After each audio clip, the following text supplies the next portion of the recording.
Allah Subhanahu wa Ta'ala, dan menjadikan kita seperti orang-orang yang sekarang sedang berada di Mina,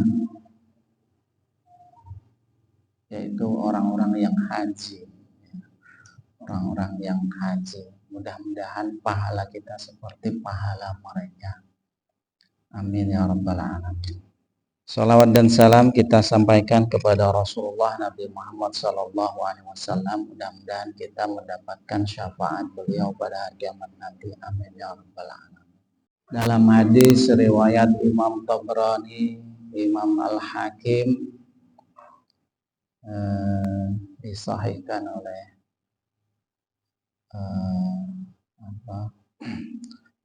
Al-Albani.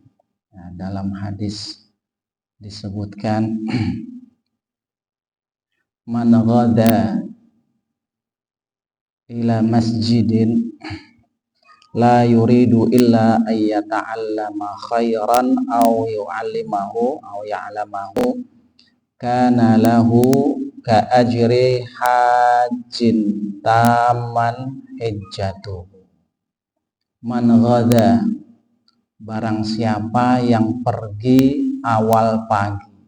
Dalam riwayat yang lain, man roha, barang siapa yang pergi di akhir hari, yaitu sore hari, di akhir hari, di akhir siang, atau di waktu sore, ya. Al-ghada warauh, ghada warauh ini pergi pagi, pergi sore, ya. Seperti dalam hadis yang lainnya yang mungkin terkenal, himasan, dalam keadaan perut kosong, wayaruhu, dan pergi, yaitu pulang, maksudnya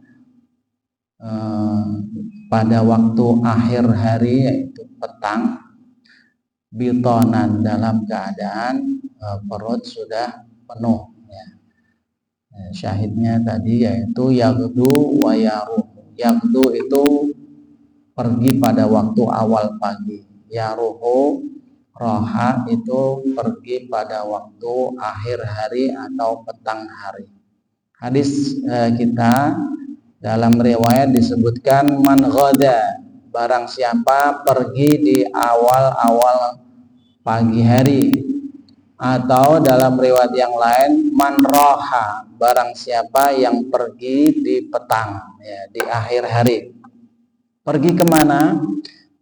Ilal masjid, pergi ke masjid, ya, pergi ke masjid. La yuridu illa ayyata'allama khairan, pergi ke masjid ngapain? La yuridu, tidak menginginkan, illa ayyata'allama khairan, kecuali untuk belajar kebaikan, mempelajari kebaikan, au yu'allimahu, atau mengajarkannya. Ya, ada orang yang pergi ke masjid, ya, kadang-kadang untuk hal-hal yang lainnya, pergi mampir ke masjid cuma untuk ngiup, pergi ke masjid untuk numpang ke kamar kecilnya, ya, atau cuma ngambil air aja, ya, yang kadang-kadang yang perlu air, ya, ngambil air masjid untuk ya, artinya tidak untuk masuk masjid, sholat ataupun yang lainnya. Jadi ini dalam hadis ini tidak pergi ke masjid kecuali memang untuk ya ta'allama khairan, ya, mempelajari kebaikan, au yu'allimahu, atau mengajarkannya. Maka pahalanya apa? Kana lahu ka ajri hajj, maka pahalanya sebagaimana pahala orang yang haji, taman hijjatuhu, yang sempurna hajinya. Masya Allah, ya, ini tentunya salah satu fadilah, salah satu diantara targhib, penyemangat dari Rasulullah untuk terus mengaji, untuk terus belajar, untuk terus menambah ilmu. Ada pengajiannya pagi ya pergi, ada pengajiannya sore ya pergi, ya ada waktu-waktu yang memang ada kajian, ada taklim, ada pengajian, ya kita ada kesempatan dan dalam waktu yang baik maka kita bisa memperoleh ataupun bisa melaksanakannya. Salah satunya fadilah di antara fadilah-fadilah yang lainnya yang disebutkan dalam hadis ini, kalau yang berangkat pagi hari atau sore hari, ya, dalam riwayat hadis yang sore hari itu, kalau pagi harinya itu pahalanya umrah, tapi kalau sorenya pahalanya haji. Ya. Tapi dalam riwayat yang ini, ya, man ghada, barang siapa yang pergi awal paginya, pagi pun pahalanya seperti orang yang haji yang sempurna. Ya. Orang-orang yang haji pada hari ini, kalau ya ini jam 1, 2, 3, 4, jam 4 lebih, ya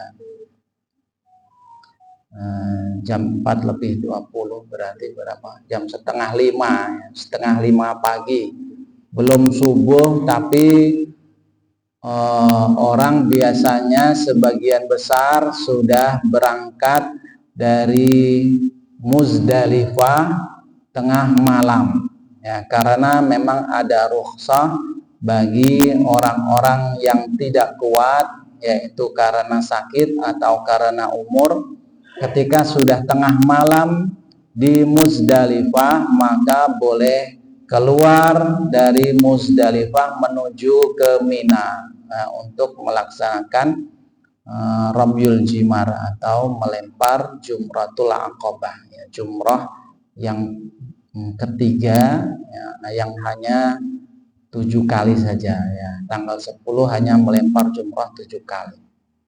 Ya, itu yang akan dilakukan, yang mungkin sebagiannya sudah dilakukan oleh jamaah haji hari ini di Mekah. Karena kita kebanyakan melaksanakan, kita ittiba, ya, kita muqallid, artinya kita mengikuti para pemimpin kita, yaitu dengan ta'addudul matali', bahwa matla' terbitnya qamar, ya, atau bulan itu ya sesuai dengan tempat-tempatnya. Jadi bukan wahdatul matla', bukan cuma satu untuk global seluruh dunia, ya.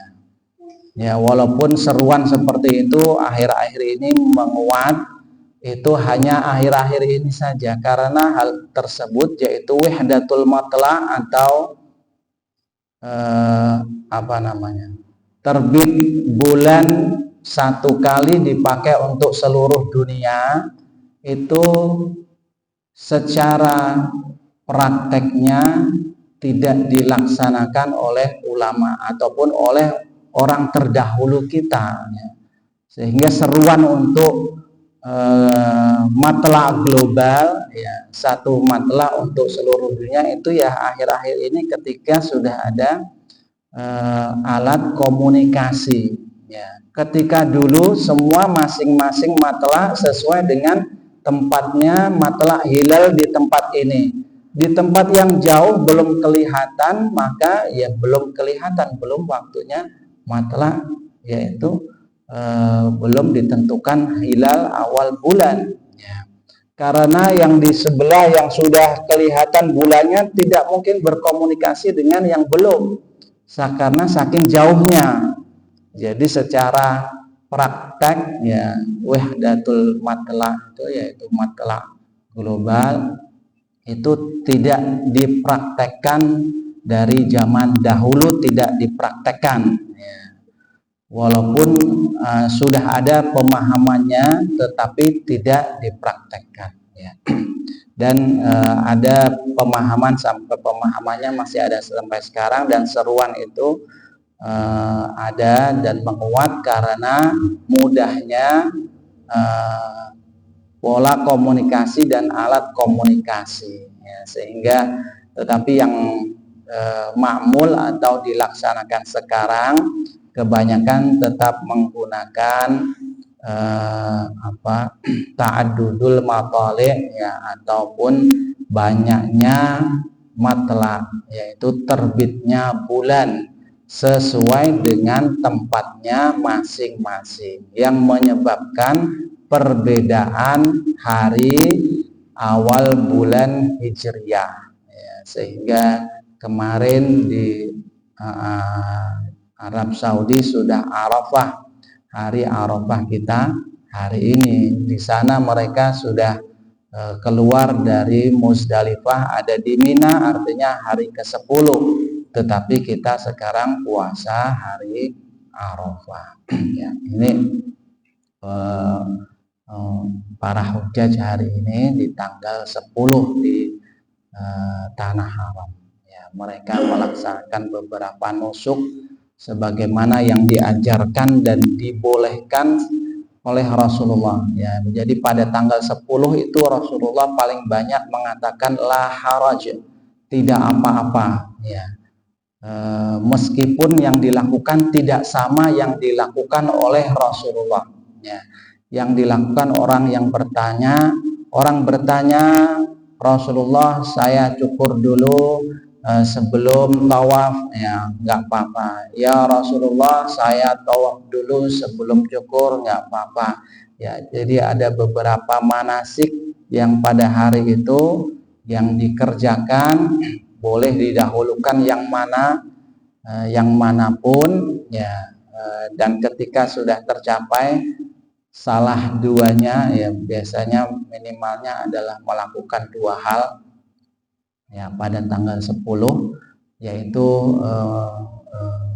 ramyul, melempar jumrah, ya. Ada beberapa pekerjaan: melempar jumrah, memotong sembelihan, ya, tawaf, sa'i, ya.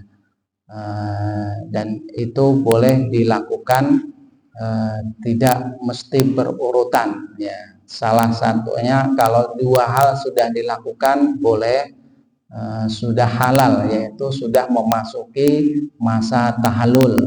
Jadi misalnya yang masih ada di Mina sudah melempar jumrah, kemudian disembelih sembelihannya yang sebagian haji, ya, kemudian mencukur rambut, ya, sudah selesai amal pada hari itu, boleh ganti baju, tawaf ke Mekah dengan baju biasa, atau melempar jumrah kemudian langsung pergi ke Mekah, tawaf dan sa'i, sudah boleh cukur dan memakai baju biasa. Nanti gantian tidak melempar dulu, ya, langsung dari Muzdalifah ke Mekah dulu, ya, tawaf, sa'i dan mencukur, ya, baru kemudian melempar jumrahnya nanti hari itu sore malam boleh, ya. Jadi ada keluasan, ya, keluasan dalam melaksanakan beberapa manasik pada hari ini yang diajarkan ataupun dibolehkan oleh Rasulullah SAW. Dan mudah-mudahan kita yang tidak ditakdirkan haji tahun ini bisa menziarahi tempat-tempat haji untuk melakukan haji ataupun umrah. Dan orang-orang yang haji, saudara-saudara kita yang haji pada tahun ini diberikan qabul haji yang mabrur, amin ya rabbal alamin. Dan yang bagi yang tidak bisa haji ke Mekah dan Madinah, silahkan berhaji ke masjid-masjid di sekitar kita. Kalau ada pengajian pagi, pengajian sore, sebagaimana hadis yang kita sebutkan tadi, ya, man ghada atau man roha ilal masjidi, ke masjid, la yuridu illa ayyata'allama khairan, tidak mau apa-apa kecuali untuk belajar atau mempelajari kebaikan, au yu'allimahu atau mempelajarinya, kana lahu ka'ajri hajjin, maka baginya seperti pahala orang yang haji taman hijjatuhu, yang sempurna hajinya. Ya Allah, jadikan amal kita pada hari ini seperti pahala orang-orang yang haji, amin ya rabbal alamin.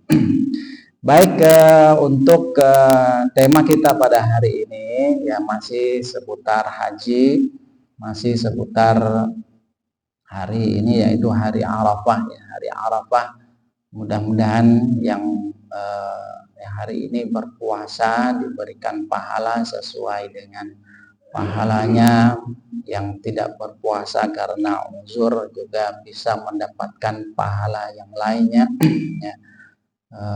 Dihapuskan, yaitu bagi yang berpuasa pada hari dihapuskan dosa 1 tahun yang telah berlalu dan 1 tahun yang akan datang ya, dari dosa-dosa yang tidak kabair ya, dosa-dosa yang bukan dosa besar ya.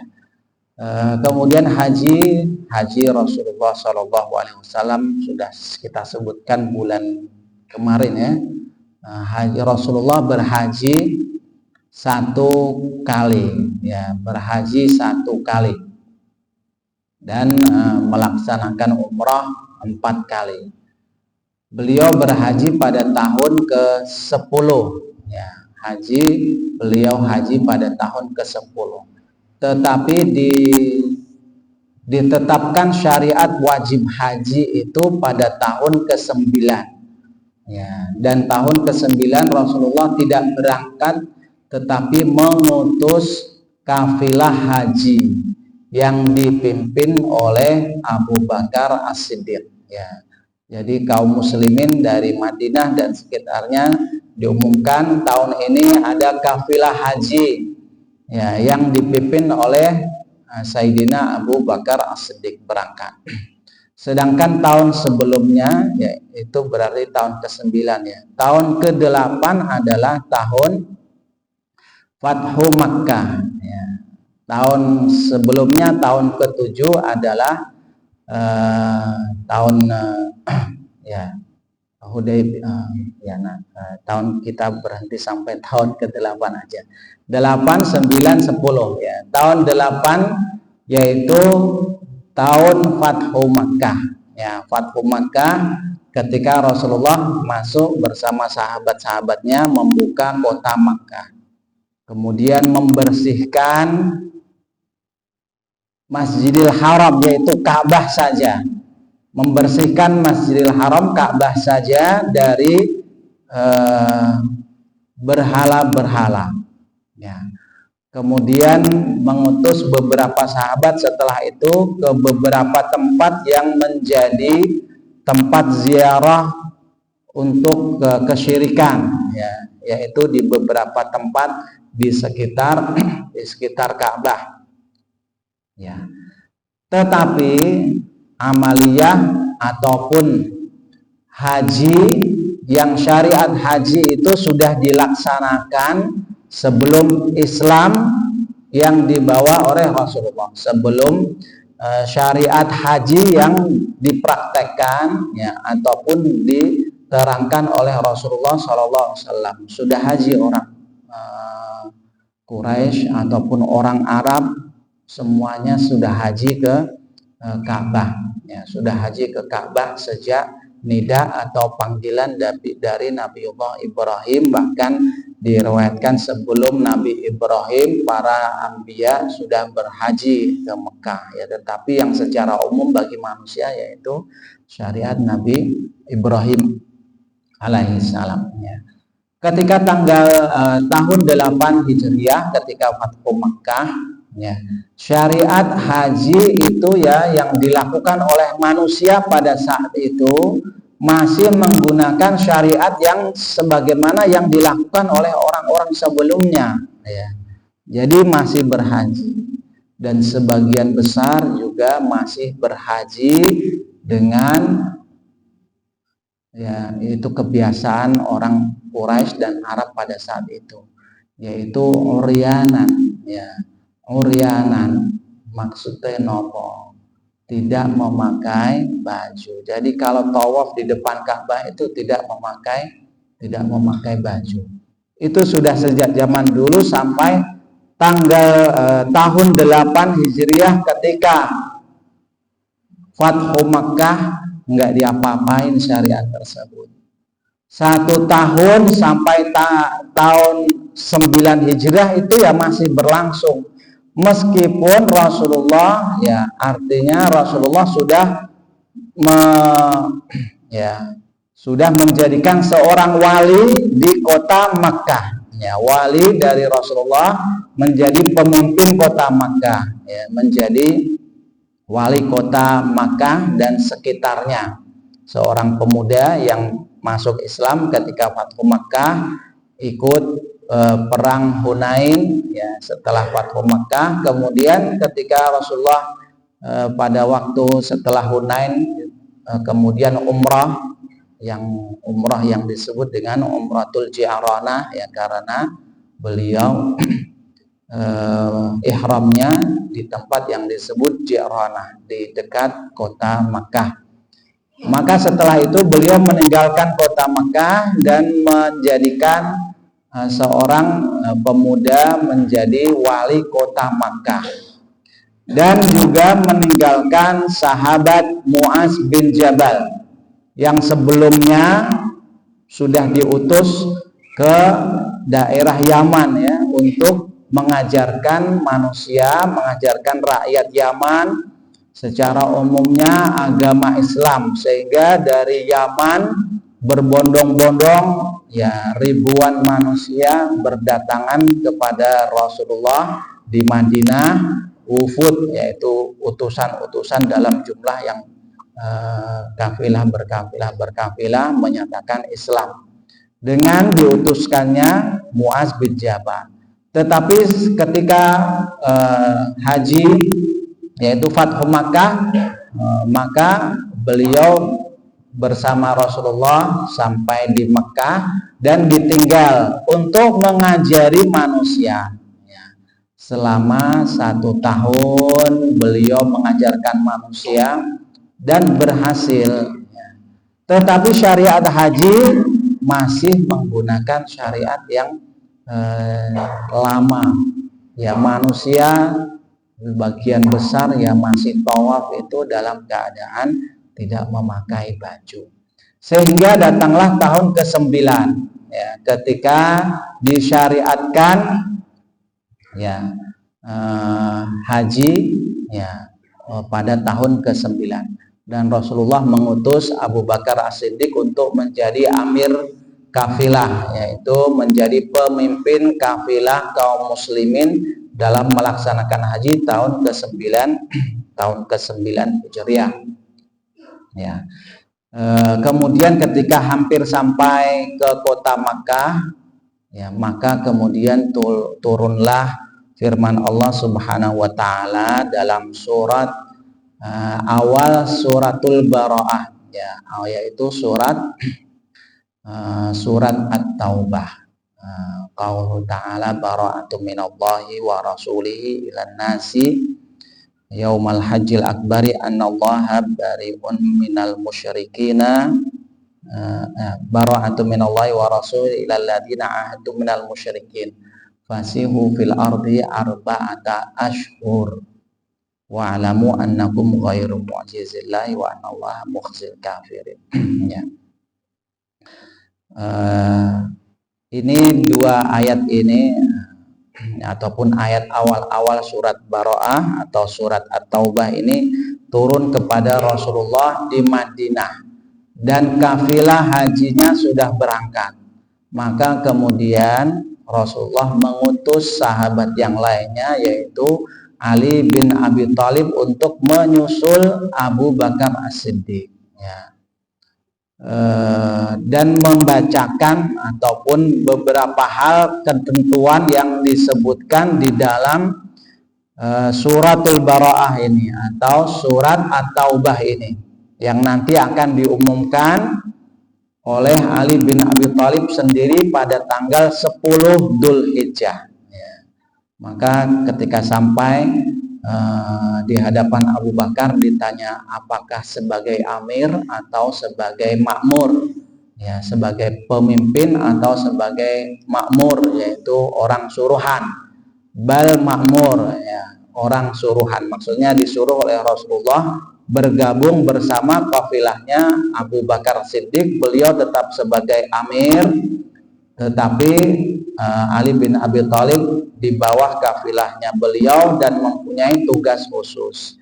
Tugas khususnya akan beliau sampaikan pada tanggal 10 Dzulhijjah. Nah, ini barulah pada tanggal 10 Dzulhijjah tahun ke-9 dengan turunnya awal surat At-Taubah, maka kemudian diumumkan bahwa semua jenis syariat haji yang dilaksanakan setelah ini tidak ada yang boleh dilaksanakan kecuali seperti yang dilaksanakan oleh Abu Bakar As-Siddiq, ya.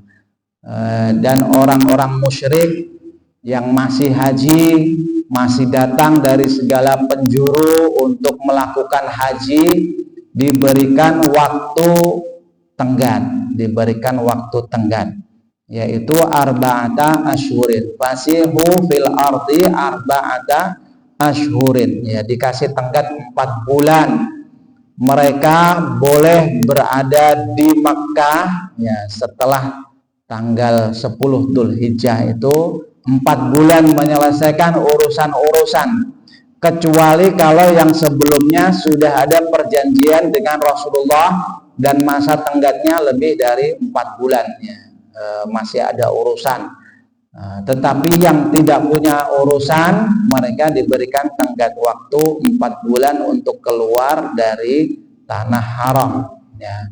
Dan setelah tahun ini tidak ada yang haji uryanan, disebutkan dengan jelas lafadznya, tidak ada yang haji dengan membuka baju atau bertelanjang, ya, dalam keadaan telanjang, ya, disebutkan dengan jelas lafadznya seperti itu. Berarti bahwa selama 1 tahun kepemimpinan wali muslim itu syariat itu tidak diapa-apakan, dibiarkan, ya. Tetapi diajarkan syariat yang baik, ya, tata beribadah yang baik diajarkan oleh Mus'ab, Mu'az bin Jabal. Selama 1 tahun Mu'az bin Jabal menyebarkan dan memberikan pelajaran kepada manusia sehingga sudah siap 1 tahun. Setelah itu baru diumumkan, ya, tidak boleh ada orang musyrik di tanah haram, tidak boleh ada kegiatan yaitu manasik haji yang tidak sesuai, diantaranya dalam keadaan bertelanjang di sekitar yaitu ketika berada melakukan manasiknya. Itu diantara hal yang terjadi pada tahun ke-9 tahun disyariatkannya haji. Salah satu pelajaran dari peristiwa ini yaitu bahwa syariat ini dilakukan dengan tadarruj, dilakukan dengan tahapan-tahapan, ya. Tidak bisa langsung berubah total dari hitam ke putih, ya. Itu beberapa tuntutan orang-orang yang bersemangat, ya, seperti itu, ya. Beberapa tahun lalu beberapa negara misalnya dipilih seorang pemimpin muslim yang baik, ya, sehingga orang-orang yang bersemangat harus pokoknya begitu jadi pemimpin, ya, langsung besoknya diharamkan ini tidak boleh dibubarkan, bentuk aktivitas ini diharamkan, semuanya tidak boleh, ya. Itu tidak mungkin terjadi seperti itu, ya, sehingga kemudian ketika baru beberapa bulan, ya, memang akhirnya tidak bisa terjadi, ya, digulingkan ya, karena fitrahnya ataupun sunnah alamnya ya tidak seperti itu ya. Kalaupun kita dengarkan sejarah sahabat-sahabat dalam pribadi-pribadinya ya, dalam pribadi-pribadi mereka bisa berubah hitam putih dalam sekejap ya. Hitam putih dalam sekejap itu adalah hikmah-hikmah pribadi personal ya, yaitu misalnya sahabat-sahabat Abu Dzar Al-Ghifari masuk Islam hari ini, diajarkan beberapa hal, besok langsung berteriak-teriak di Mekah mengajak orang masuk Islam, sehingga langsung dipukuli sampai nggak ada yang kenal beliau ya. Beberapa sahabat juga seperti itu ya, begitu bersemangatnya secara personal itu bisa berubah drastis ya, tetapi itu secara berjamaah tidak bisa terjadi seperti itu ya. Jadi harus ada tahapan-tahapan ya, tahapan-tahapan dalam perubahan yang sesuai dengan keadaan ya, sesuai dengan keadaan. Penerapan hukum ya, misalnya begitu diundangkan undang-undang tok itu ya, itu kan perlu ada waktu untuk penyiaran ya, isinya apa disiarkan sehingga ada tenggat waktu untuk kemudian baru dilaksanakan konsekuensi dari sebuah peraturan ya, dikasih tenggat waktu. Jadi ada tenggat waktu, walaupun seorang pemimpin sudah ditanamkan ataupun sudah ditinggalkan oleh Rasulullah SAW di Mekah, tetapi setahun setelah itu baru disebutkan pada tanggal 10 Dzulhijjah diadzankan dan disiarkan syariat Islam dan dibersihkan Jazirah Arab dan tanah haram khususnya dari kesyirikan ya. Baru kemudian terjadilah Hijjatul Wada itu pada tahun ke-10 Hijriah yang dipimpin oleh Rasulullah langsung ya. Kafilah haji yang dipimpin oleh Rasulullah langsung pada tanggal 10 ataupun tahun 10 Dzulhijjah yang kita kenal dengan Hujjatul Wada, Haji Wada ya. Haji Wada diikuti oleh sahabat-sahabat Rasulullah Shallallahu Alaihi Wasallam yang jumlahnya ratusan ribu ya, sekitar 130.000 sahabat ya, sesuai dengan ihsaiyat ya, dengan pencatatan riwayat-riwayat ya, bahwa fulan hadir tercatat semuanya, yaitu nama-namanya, sehingga dikumpulkan, sehingga itu tentunya setelah setelah zamannya Rasulullah ya. Zamannya Rasulullah tidak dihitung berapa orang ya, tetapi mereka meriwayatkan bulan-bulan siapa-siapa yang haji ya, sehingga kemudian setelah itu ahli sejarah mencatatkan ya sekitar 130.000 sahabat yang hadir bersama Rasulullah di Haji Wada ya. Kalau sekarang itu berapa? Bisa 2 juta lebih ya, 3 juta mungkin lebih. Ya, kabar terakhir dari video-video yang beredar yang memakai visa non haji, akhirnya ketika sudah mau maghrib dipersilahkan masuk ke Arafah ya. Mudah-mudahan benar ya. Ada video-video yang beredar seperti itu, sehingga saudara-saudara yang kemarin tidak bisa masuk Arafah karena tidak punya tasrih, karena visanya bukan visa haji ya, mudah-mudahan semuanya bisa masuk kemarin, yaitu kemarin sore bisa masuk Arafah semuanya dan melaksanakan haji ya. Video yang beredar di media sosial mudah-mudahan benar ya. Itu bisa sampai 3 juta mungkin ya.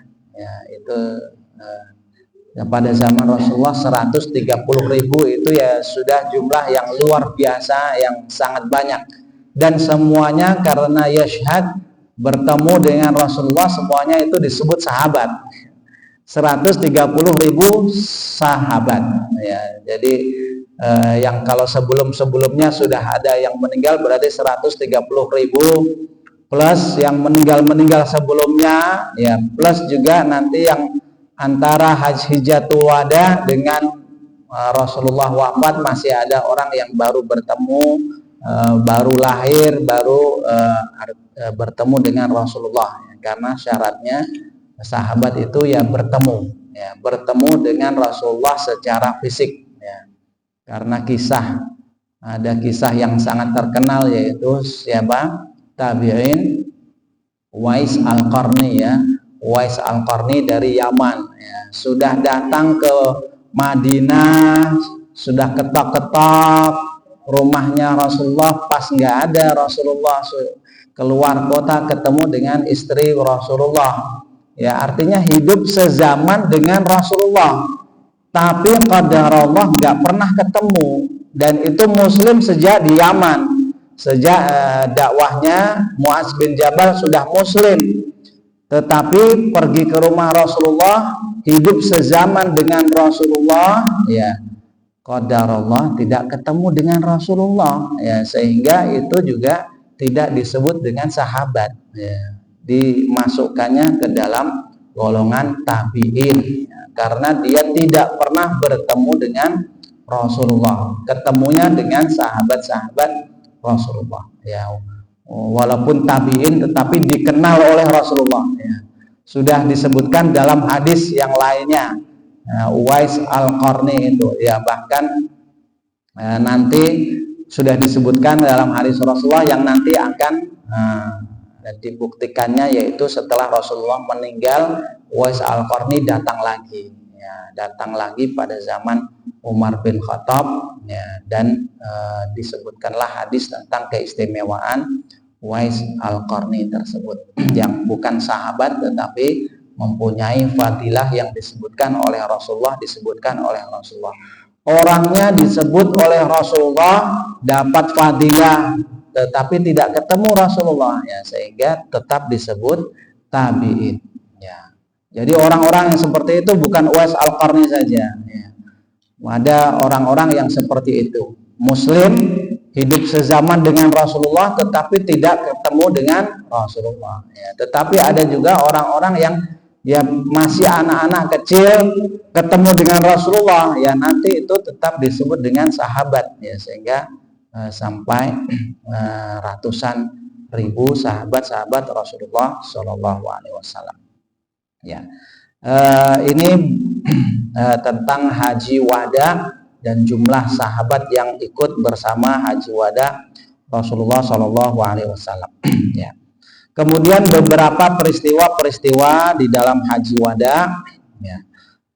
Peristiwa paling besarnya tentunya khutbah Hujjatul Wada ya, khutbah haji wada yang sudah sangat terkenal tentang hal-hal norma-norma yang disampaikan oleh Rasulullah Shallallahu Alaihi Wasallam. Kita akan bahas beberapa hal yang mungkin tidak langsung khutbah beliau, tetapi beberapa peristiwa-peristiwa pada Hujjatul Wada ya. Yang pertama yaitu hadis Rasulullah Shallallahu Alaihi Wasallam, "Khudu anni manasikakum" ya, ambil dariku manasik kalian ya, artinya belajarlah dari Rasulullah cara beliau melakukan haji, yaitu dalam prakteknya bukan hanya yang dilakukan oleh Rasulullah tetapi yang beliau bolehkan orang lain melakukannya, yang beliau membenarkan yang dilakukan oleh orang lain tetapi tidak dilakukan oleh beliau. Hadisnya tetap sama, khudu anni manasikakum, ambil dariku, walaupun itu tidak dilakukan oleh Rasulullah ya, walaupun itu tidak dilakukan oleh Rasulullah tetapi disebutkan oleh Rasulullah dalam hadisnya atau dibiarkan oleh Rasulullah dan dibolehkan dengan lafaz tadi la haraj, tidak apa-apa, atau dibolehkan. Nah, ini kesempatan ketika 130.000 orang menyaksikan langsung Rasulullah melakukan manasik hajinya, ya, manasik haji, sehingga ini kesempatan untuk melakukan ataupun mengajarkan dengan langsung melihat, ya, mengajarkan dengan langsung melihat langsung, ya, khudu ani manasikakum, mengajarkannya dengan cara langsung beliau mempraktekkannya. Ya, ada beberapa hadis-hadis kan yang Rasulullah mengucapkannya. Ya, kita sebutkan kemarin, pada bulan kemarin, beberapa hal yang mukhalafah, artinya tidak ada kesesuaian antara lafaz yang diucapkan Rasulullah dengan waqi', yaitu yang dipraktekkan oleh Rasulullah. Maksudnya bahwa beliau mengatakan yang paling afdol ini, padahal beliau melakukan yang ini. Ya, misalnya misalnya apa? Ya, ibadah umrah, ya, ibadah umrah itu paling baik di Ramadan, bulan Ramadan. Tapi Rasulullah 4 kali umrah tidak ada yang di bulan Ramadan, ya, 3 kali di bulan Dzul Hijjah atau Dzul Qa'dah, ya, Dzul Qa'dah, ya, 3 kali umrah itu di bulan Dzul Qa'dah atau Dzul Hijjah. Ya, tidak pernah bulan Ramadan, ya, padahal beliau mengucapkan sebaik-baik umrah itu bulan Ramadan. Ya, ada perkara-perkara yang seperti itu. Ya, nah, tetapi di dalam haji, ya, Rasulullah mengajarkan ajarannya dengan praktek, ya, dengan praktek, sehingga itu lebih bisa sampai dengan banyak kepada orang. Yaitu Rasulullah melaksanakan sendiri, ya, sehingga yang mau melaksanakan seperti Rasulullah itu lebih baik, ya, walaupun dalam beberapa hal juga haji sendiri Rasulullah tidak melakukan tetapi membolehkan, ya, seperti yang kita sebutkan tadi, beberapa manasik pada tanggal 10 ada yang melakukan mencukur dulu atau tawaf dulu, atau boleh, ya, Rasulullah membolehkan, padahal beliau tidak melakukannya, ya, seperti itu. Ya, jadi di dalam haji Rasulullah mengajarkan sambil mempraktekkan, ya. Ini juga dalam beberapa ibadah dilakukan seperti itu. Walaupun tidak ada nasnya, tetapi yang meriwayatkan hadis bahwa Rasulullah melakukan seperti ini, yaitu hadis-hadis seperti fi'li, yaitu sunnah fi'liyah Rasulullah, hal sunnah yang dilakukan oleh Rasulullah, atau pekerjaan-pekerjaan yang dilakukan oleh Rasulullah, ya. Ada riwayat-riwayatnya, tetapi kemudian oleh ulama itu, ya, tidak asal hukumnya pokoknya semuanya ditiru, ya, pokoknya semuanya ditiru yang datang dari Rasulullah, karena ada detailnya nanti. Ada yang itu adalah af'al fitriyah, ya, yaitu perbuatan-perbuatan manusiawi Rasulullah, ya. Ada yang kekhususan Rasulullah, ya. Ada yang memang itu adalah syariat untuk semua manusia, ya. Maka ada sahabat-sahabat yang memang plek seperti mau melakukan seperti Rasulullah, ya. Misalnya diantaranya sahabat yang dikenal Abdullah bin Umar. Jadi Abdullah bin Umar, kalau Rasulullah pernah melihat Rasulullah melakukan sesuatu, maka beliau akan melakukannya plek seperti yang dilakukan Rasulullah. Jadi kalau misalnya Rasulullah pergi dari rumahnya menuju ke misalnya ke Kuba, ke Masjid Kuba, ya, naik kendaraan onta, ya, nanti ke ontanya itu ada tempat yang teduh, berhenti ontanya, minum, ya, minum. Ada nanti ketika melewati jalan, ada yang pohonnya dahannya rendah, merenduk nanti ontanya, ya, seperti jalan umumnya seperti itu, ya, onta yang melewati jalan yang berbeda-beda. Tapi kalau Abdullah Umar melihat itu, nanti kalau beliau berjalan dari Madinah, dari rumahnya ke Masjid Kuba, ya akan melakukan sama. Walaupun ontanya itu nggak mau minum di tempat yang dulu Rasulullah minum, suruh berhenti, disuruh minum. Dulu Rasulullah seperti itu, ya.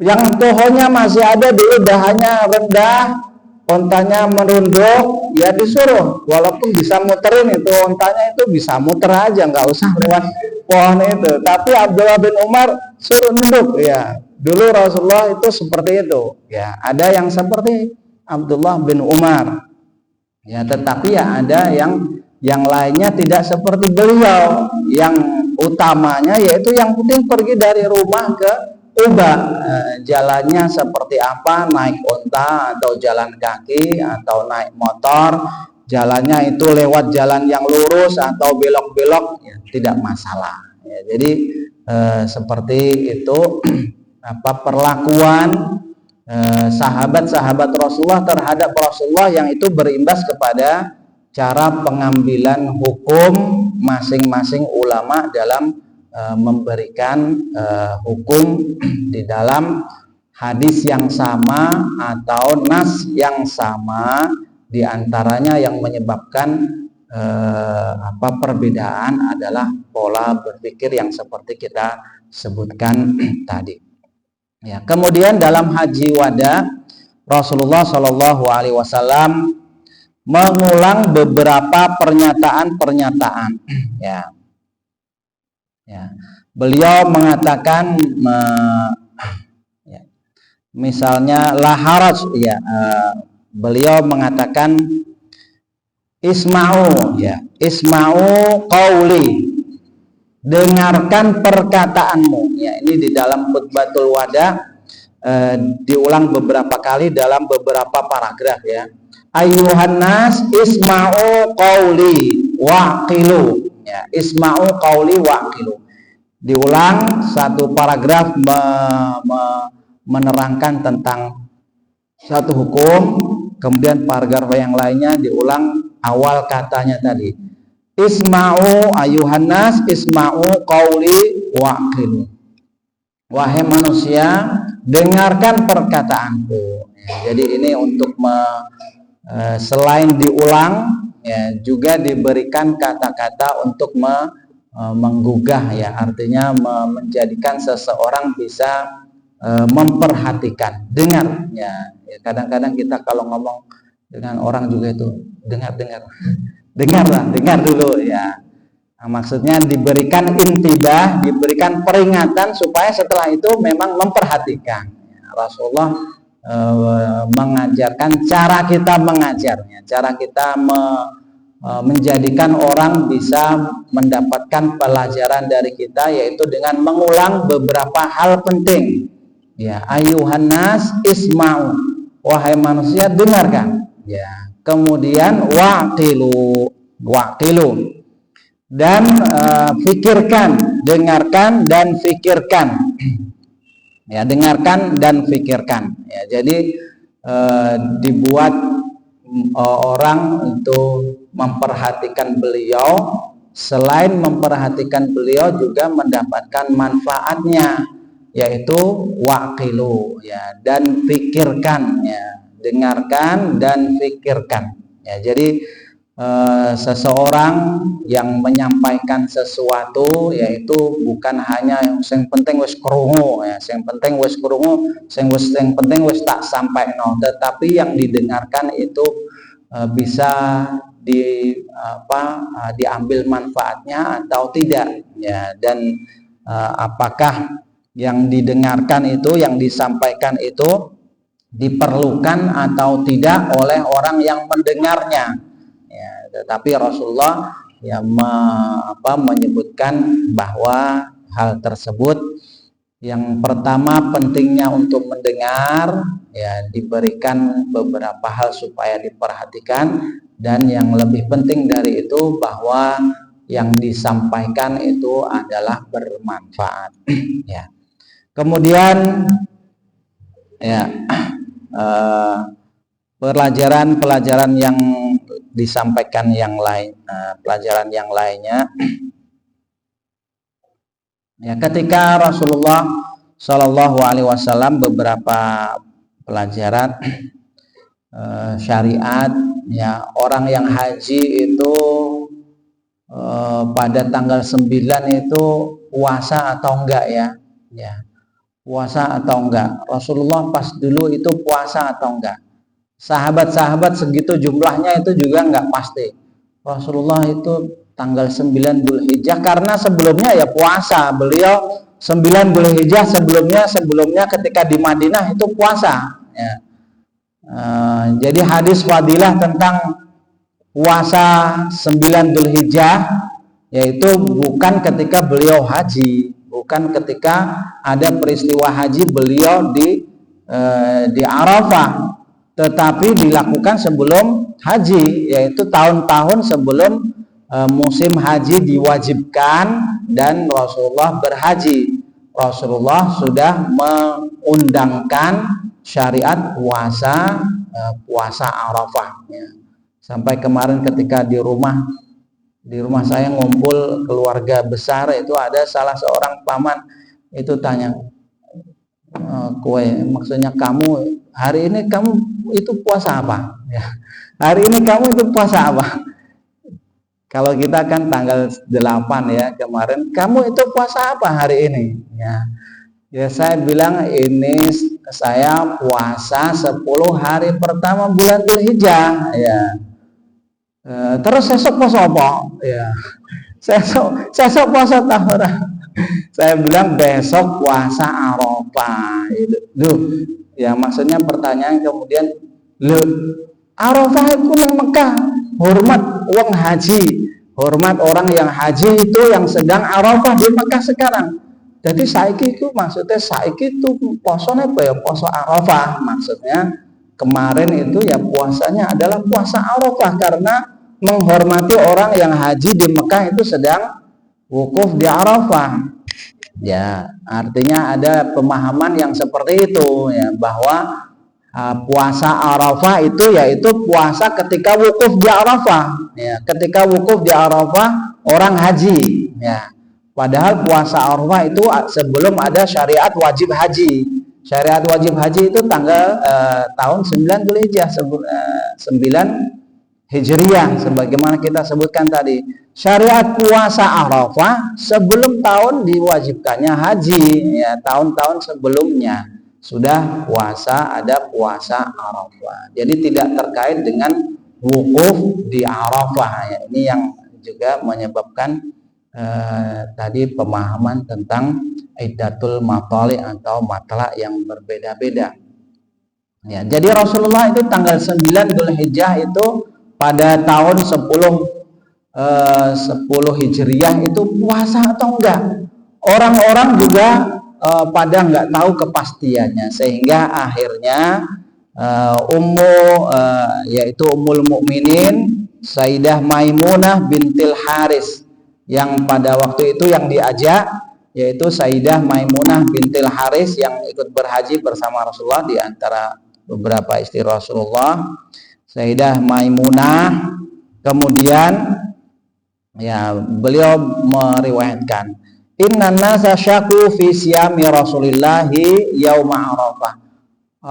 Orang-orang itu tidak tahu Rasulullah itu puasa enggak pada ketika haji tanggal 9 Dzulhijjah itu, dan ragu-ragu Rasulullah itu puasa apa enggak. Maka beliau kemudian fa'arsaltu ilaihi bihilab atau bihalibnya.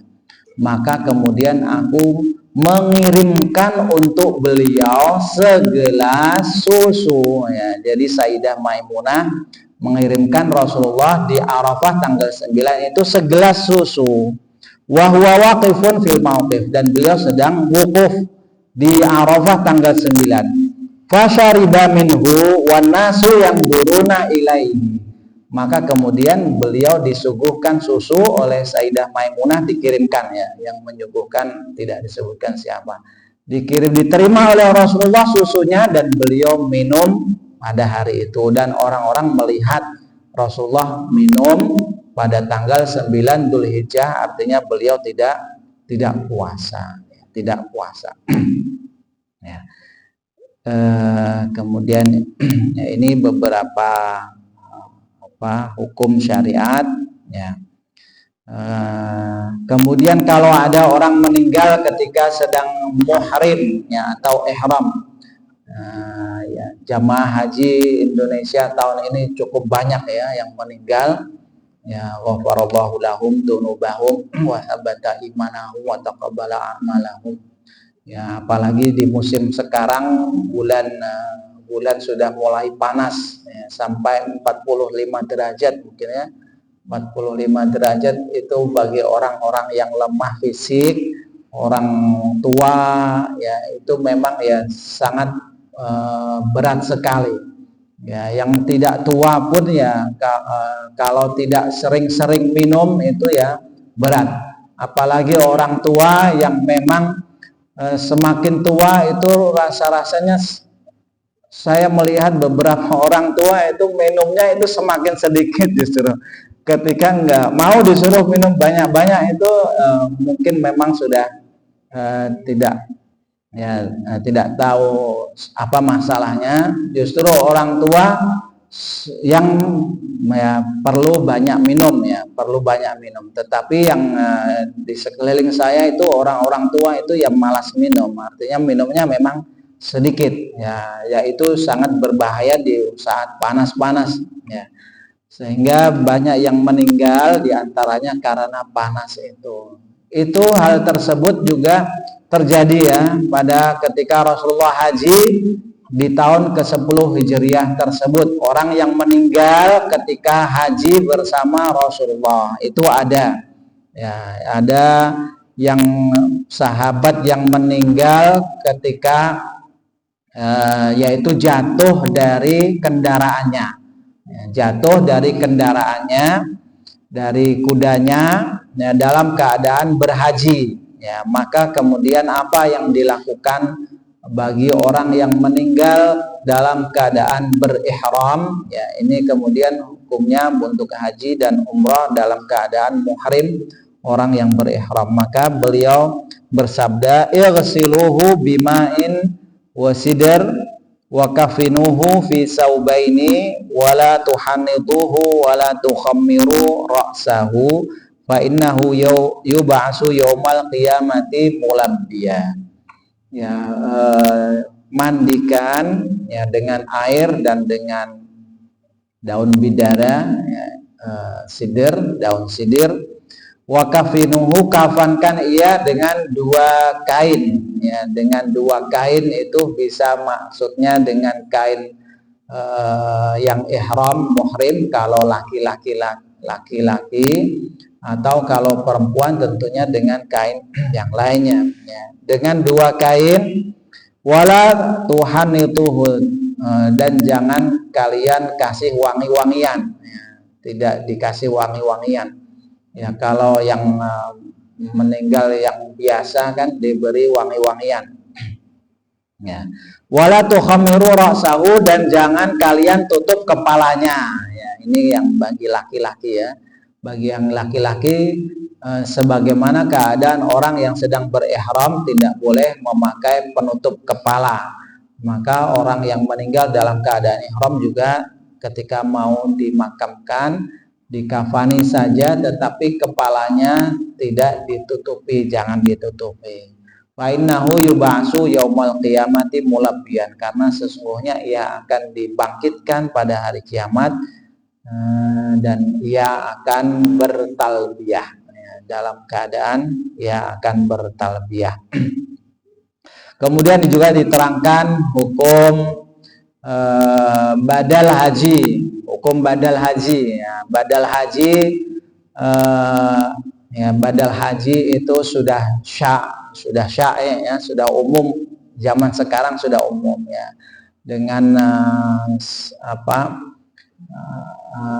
ada maksudnya banyaknya orang-orang yang punya istita'ah, yaitu anak-anak yang orang tuanya ataupun siapa yang punya relasi dengannya meninggal dalam keadaan berhaji, belum haji, maka kemudian ada syariat badal haji menghajikan orang yang meninggal belum haji, ya, menghajikan orang yang meninggal belum haji. Ya. Tetapi itu syariat itu, ya, itu diantaranya diajarkan pada waktu ketika Rasulullah haji wada ini, ya, ketika beliau sedang ya, pada yaitu melakukan haji wada, ada seorang wanita, ya, mendatangi beliau, ya. Pada saat itu Al-Fadl bin Abbas, ya, sepupu Rasulullah, tetapi yang masih anak-anak, ya, yang masih muda, ya, masih anak remaja, itu sedang bersama Rasulullah, sedang membonceng Rasulullah, ya, bersama Rasulullah, membonceng satu ini, ya, satu tunggangan bersama Rasulullah. Ya, Rasulullah sering ketika mengendarai kendaraannya itu boncengan, ya, boncengan dengan orang yang lainnya, yaitu diantaranya orang-orang yang meriwayatkan hadis. Pada saat ini Rasulullah memboncengin sepupu beliau, yaitu Al-Fadl ibnu Abbas. Ketika datanglah seorang wanita, ya, maka kemudian datang wanita itu di samping Rasulullah. Si Fadl ini melihat aja wanita tersebut, sehingga kepalanya Fadl itu dibelokin oleh Rasulullah. Jangan melihat, ya, ya, dibelokin oleh Rasulullah. Ya, ya. Faja'ala Rasulullah yasrifu wajal Fadl ila syaqil akhar. Melihat begini terus, ya, Fadl dibelokin Rasulullah ke tempat yang lainnya supaya nggak melihat wanita tersebut terus, ya. Sehingga akhirnya, ya, kalau dilihatin terus nanti nggak ngomong-ngomong, hajatnya nggak disampaikan ke Rasulullah, nggak enak, ya. Itu salah satu hikmahnya. Hikmah yang lainnya, ya sarfun nadar atau menundukkan wajah dari lawan jenis, ya. Akhirnya setelah Rasulullah membelokkan wajah Fadl bin Abbas itu, wanita tadi baru bertanya kepada Rasulullah, ya Rasulullah, sudah disyariatkan wajib haji, ya, wajib haji tahun ke-9 Hijriah, ya, sedangkan orang tuaku tidak bisa melakukannya, maka apakah aku bisa melakukan haji untuknya? Ya, maka Rasulullah menjawab, na'am, ya, boleh, ya, berhaji untuk orang lainnya, ya. Ini bagi yang badal haji, yang mau melakukan badal haji, ya, ini dipilih yang ataupun yang dikenal dengan baik di biro-biro ataupun personal yang melakukannya, ya. Jangan tergiur dengan tawaran haji yang badal haji yang terlalu murah, ya, atau bahkan ada yang terbelondrok sampai mahal sekali, ya, karena tidak tahu wawasannya, ya. Kemarin ada yang cerita ke kami itu seperti itu, ya. Jadi ketemu dengan ustadz, seorang pembimbing haji di Mekah, orangnya bagus, baik, ya. Kemudian setelah sampai, kemudian sepakat untuk membadalkan umroh sejumlah sekian, yaitu 30 juta. Umumnya yang tahun ini itu 25 juta, ya, badal haji tahun ini. Beliau sudah sepakat 30 juta, ya wes, tidak masalah. Ya, tapi kemudian beberapa saat sudah ditransfer 30 juta, telepon lagi, ini ternyata saya harus bayar tasrih sekian juta, ya. Padahal kalau 30 juta itu seharusnya sudah terima beres, ya. Bayar tasrih sekian juta, ya. Akhirnya tanpa pikir panjang, karena kalau nggak ini nanti hajinya nggak haji mabrur, nanti saya harus pakai bukan tasrih atau bukan visa haji yang nanti bermasalah, ya akhirnya dikirimkan lagi 15 juta, jadi 45 juta. Itu 45 juta bisa untuk dua hajah badal haji plus ditambah yang lainnya, ya, sehingga akhirnya curhat ke kami, ke istri. Setelah transfer semuanya itu baru piye duitku semene hilang, maksudnya iki engko badal haji tenan ta ora. Akhirnya cerita, akhirnya oleh istri dinego. Jadi diomongin atas nama orang tersebut, ya, nego, ini kalau ya seharusnya begini, akhirnya dikembalikan sebagian dari yang transfer yang terakhir itu, ya, dari transfer yang terakhir, ya, dikembalikan sebagian. Asalnya cuma mau mengembalikan 3 juta, ya, dari 45 juta atau lebih itu, tetapi akhirnya ya yang penting sebagian bisa kembali, ya. Jadi harap berhati-hati, ya, kalau ada rezeki mau membadalkan keluarganya. Ya. Kemudian ya tentang khutbatul wada, ya ini sudah sering disebutkan tentang ukhuwah antara manusia, ya, antara manusia bukan hanya kaum muslimin, ya. Kalau kaum muslimin jelas tarobutnya, yaitu pada saat itu bagaimana kaum muslimin bersatu, tidak ada perkumpulan manusia yang lebih banyak dari haji dalam satu waktu, satu tempat, dan kaum muslimin melakukan syariat yang sama, ya. Tetapi juga sesama manusia, ya, bahwa Rasulullah mengharamkan dima, ya, mengharamkan manusia itu sama di antara manusia yang lainnya, keadaannya sama seperti sisir, ya, yang gigi sisir itu sama. Walaupun kalau sisirnya tukang cukur itu giginya ada yang panjang, ada yang pendek, ya, nggak sama. Sisirnya tukang cukur itu, sisirnya tukang cukur itu panjang pendek. Kalau sisir umumnya itu rata. Jadi manusia sekarang bisa inovasi seperti itu. Sisirnya nggak sama. Ya, tapi kalau hadisnya kan memang seperti itu. Ka'asnanil mush, ya, sebagaimana giginya sisir, ya, sisir yang rata, maka keadaan manusia adalah seperti itu, sama rata dalam hak dan kewajiban, ya. Pengharaman beberapa hal,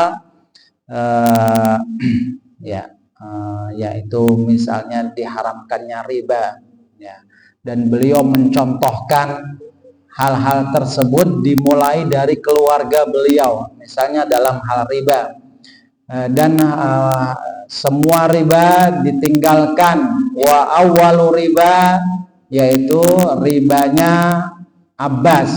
Jadi paman beliau Abbas itu dulu zaman jahiliyah itu juga melakukan riba, ya. Jadi zaman jahiliyah dan pembayaran itu kan masih berlangsung sampai zaman Islam, artinya sampai zaman sebelum ketika haji wada itu masih dibayarkan walaupun syariat pengharaman riba itu sebelum tanggal 10, ya. Jadi ayat-ayat riba itu sudah ada sebelum tahun ke-10 Hijriah, ya. Tetapi penghentian total riba itu, ya, pada saat itu dimulai dari keluarga beliau sendiri. Ribanya Abbas bin Abdul Muthalib, awal riba, ya, riba pertama yang harus diselesaikan ribanya Abbas bin Abdul Muthalib, paman beliau, ya, yang pada zaman dahulu, ya, melakukan praktek riba dan masih berlangsung, ya, karena perjanjiannya sejak zaman jahiliyah, sejak zaman belum Islam, tapi pembayarannya masih berlangsung sampai syariat Islam terus. Ketika hukum riba itu mungkin ini salah satu pendapat bahwa itu tidak termasuk yang diharamkan, ya, karena sudah berlangsung akadnya itu sebelum Islam, ya. Tetapi ada yang pendapat yang bahwa Abbas itu ribanya bukan dalam riba pinjaman. Ya. Jadi riba yang jelas itu adalah riba pinjaman ya. Pinjam segini, nanti beberapa saat mengembalikan dengan tambahan ya. Atau yang umum dilakukan dahulu yaitu dengan dipinjamkan mablak tertentu, ketika sudah waktu sampai pembayaran sesuai jadwal pembayarnya belum bisa melunasi, maka ada kesempatan kedua belah pihak, aku kasih tenggat waktu, yaitu dikasih tenggat waktu lagi, tetapi kamu kasih tambahan ya. Itu kesepakatan itu yang jadi kesepakatannya bukan di awal tetapi di akhir masa pelunasan ya. Jadi baru ada kesepakatan riba. Jadi ribanya itu dimulai dari masa pelunasan pertama yang tidak bisa melunasi, itu baru masa tenggat, kasih masa tenggat waktu, tetapi juga ditambahkan pelunasannya ditahin dengan uang jumlah tertentu ya. Itu yang terjadi pada pinjam meminjam uang. Sebagian ulama mengatakan ribanya Abbas itu kan dalam pinjam meminjam uang, tetapi dalam barang, yaitu dalam tijarah ya, dalam perdagangan barang-barang ya. Sehingga riba itu bukan hanya dalam pinjam meminjam uang saja, tetapi juga dalam interaksi perdagangan barang-barang itu juga ada riba, yaitu sebagian pendapat mengatakan seperti itu. Tetapi ibrahnya bahwa Rasulullah memulai hukuman itu dari orang terdekatnya sendiri, terdekat beliau sendiri. Nah, dalam riwayat yang lain tentang hukuman memotong tangan bagi pencuri juga beliau mencontohkan seperti itu. Seandainya Fatimah ya binti Muhammad itu mencuri, maka aku akan memotong tangannya. Mencontohkan dari keluarga beliau yang paling dekat ya. Ya, pelajaran-pelajaran yang lainnya dari khutbatul wada ya bisa kita ambil hikmahnya pada hari-hari ini ya. Pada hari-hari ini mudah-mudahan bisa kita mendapatkan pelajaran-pelajaran yang lainnya dari khutbah Hujjatul Wada ya. Antaranya yang mungkin saya lupa, laki-laki dan perempuan ya, hubungan antara suami dan istri. Laki-laki yang beliau memberikan wasiat betul-betul, istausu bin nisa'i khaira, istausu untuk beliau memberikan wasiat ya yang betul-betul pada para perempuan, yaitu para laki-laki, supaya memperlakukannya dengan sebaik-baiknya. Ketika ada kesalahan yang dibolehkan memukul, jadi boleh memukul ya. Tetapi disebutkan dalam nas khutbah itu dorban ghaira murihin ya. Jadi pukulan yang tidak menyakitkan fisik ya, bukan yang tidak menyakitkan secara fisik ya. Jadi memang pukulan itu tujuannya untuk mempelajari bahwa dikasih pukulan ya. Jadi, bahkan kalau ada yang ulama-ulama kemudian yang ghaira mubihin itu maksudnya seperti apa, dan juga dalam tafsir riwayat-riwayat tentang Nabi Ayub misalnya atau Nabi Ibrahim yang juga memukulnya dengan apa ya, itu pukulnya itu pakai kayu yang dibuat siwak itu ya. Jadi siwak itu kayu miswak itu ya, yang dipakai buat siwak itu dipakai buat mukul itu kalau dipakai buat mukul bisa nyakiti atau tidak ya. Itu yang dibolehkan, itu pukulan seperti itu ya, pukulan sehingga tidak terjadi seperti peristiwa KDRT ya. Tetapi yang ada hubungan antara suami dan istri adalah hubungan pemahaman, kesepahaman antara kedua belah pihak. Ketika ada permasalahan diselesaikan dengan baik, tidak dengan fisik, tetapi tidak dengan fisik yang betul yaitu menyakitkan ya, tetapi dengan pelajaran yang bisa didapat dari pukulan fisik yang tidak menyakitkan ya. Demikian beberapa hal yang bisa saya sampaikan pada hari ini. Khutbah Hujjatul Wada bisa kita perdalami lagi. dan kita mendapatkan manfaatnya lebih luas lagi ya. Karena yang saya sampaikan memang hanya muqtatafat, yaitu potongan-potongan peristiwa pada Hujjatul Wada. Ya, demikian. Maaf atas kesalahan dan kehilafan saya. Aku qauli hadza wa astaghfirullah li wa lakum. Kalau ada yang ditanyakan, mungkin masih ada waktu sedikit sebelum kita tutup, dipersilahkan.